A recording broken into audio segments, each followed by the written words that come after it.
Students, board बस आ ही गए हैं और बायोलॉजी में सबसे बड़ा डर क्या होता है? डायग्राम्स। आप सोच रहे होंगे क्या मुझे हर एक डायग्राम्स आर्टिस्ट की तरह ड्रॉ करने आना चाहिए या क्या सिर्फ लेबलिंग रट लूँ तो चलेगा? मैंने पिछले 10 साल के ICSE पेपर्स को एनालाइज किया है और सच ये है, बैलेंस इज की।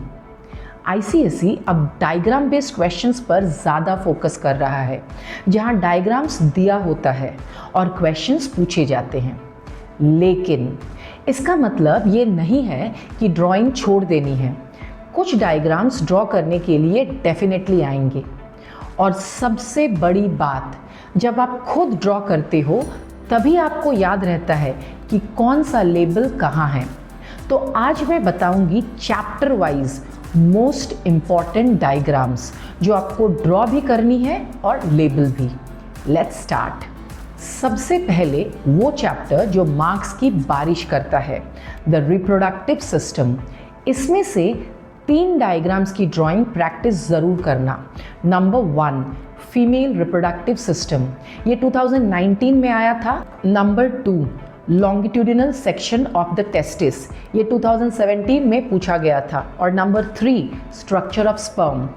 ये सबसे इजी है, इसकी ड्राइंग तो आंख बंद करके भी करनी आनी चाहिए।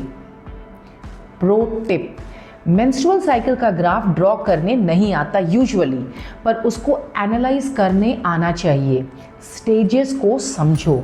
नेक्स्ट है एक्सक्रीटरी सिस्टम। यहाँ ड्राइंग और लेबलिंग दोनों इंपॉर्टेंट है। मैल्पिगियन कैप्सूल और नेफ्रॉन का स्ट्रक्चर ड्रॉ करके प्रैक्टिस करो, क्योंकि जब आप ड्रॉ करोगे तभी समझोगे कि एफरेंट आर्टेरियोल मोटा है और इफरेंट पतला। दूसरा है यूरिनरी सिस्टम। इसकी लेबलिंग पक्का करके जाना। एग्जाम में अक्सर डायग्राम्स देकर पूछेंगे एरो ए क्या दिखा रहा है। अगर ड्रॉ किया होगा तो तुरंत आंसर दे पाओगे। Circulatory system extremely important.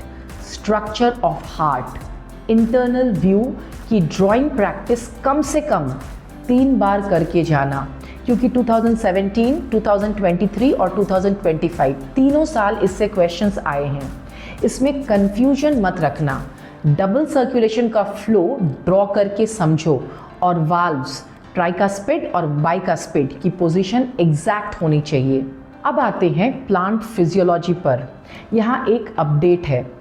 आप लोग शायद क्लोरोप्लास्ट को इग्नोर करते हो, पर 2024 बोर्ड्स में फोटोसिंथेसिस के अंडर क्लोरोप्लास्ट का स्ट्रक्चर पूछा गया था। तो इस साल के लिए क्लोरोप्लास्ट की ड्राइंग और लेबलिंग अच्छे से देख लेना। बाकी एक्सपेरिमेंट्स तो बहुत इंपॉर्टेंट है ही।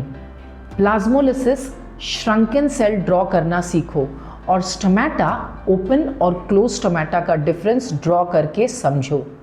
सेंस ऑर्गन्स में एक डायग्राम किंग है, मायोपिया एंड हाइपरमेट्रोपिया करेक्शन। इसकी ड्राइंग बहुत सिंपल है। लेंस बनाना है और रेज दिखानी है, पर अगर रेज रूलर से स्ट्रेट नहीं बनाई तो मार्क्स कटेंगे। So please use a scale. Nervous system. Nervous system में the brain. External view draw करना इजी है, बस लोब्स जैसे फ्रंटल, पैराइटल सही जगह लेबल करना। और न्यूरॉन, ये तो क्लासिक है, इसकी ड्राइंग बचपन से करते आ रहे हो, बस एक बार रिवाइज कर लेना। रेड अलर्ट, रिफ्लेक्स आर्क, ये बहुत इंपॉर्टेंट है। इसका पाथवे ड्रॉ करने को आ सकता है, इसको गलती से भी मत छोड़ना। एंडोक्राइन सिस्टम, यहाँ ड्राइंग से ज़्यादा लोकेशन इंपॉर्टेंट है। Thyroid and goitre, shape draw करके देख लो। एड्रेनल ग्लैंड, किडनी के ऊपर कैप जैसा होता है, ये लोकेशन याद रखना। लास्ट चैप्टर जेनेटिक्स, यहाँ ड्राइंग कम है पर डायग्राम्स बहुत हैं। माइटोसिस स्टेजेस, एनाफेज और टेलोफेज ड्रॉ करने को आ सकता है। और क्रोमोसोम्स स्ट्रक्चर, सेंट्रोमियर और क्रोमैटिड्स लेबल करना सीखो। बच्चों सुनो, स्ट्रैटेजी सिंपल है, सिर्फ आंखों से डायग्राम मत देखो, पेन उठाओ और ड्रॉ करो। जब आप खुद ड्रॉ करते हो तो आपके दिमाग में छप जाता है कि अच्छा, जाइलम अंदर है और फ्लोएम बाहर है। तो आज रात ही इन इम्पॉर्टेंट डायग्राम्स को 2 से 3 बार रफ में प्रैक्टिस करो। ड्राइंग सुंदर नहीं पर एक्यूरेट होनी चाहिए। अगर आपने ये डायग्राम्स प्रैक्टिस कर लिए तो सेक्शन ए और बी दोनों में मार्क्स पक्के हैं। अभी भी टाइम है, टेंशन मत लो। All the best. फोड़ के आना।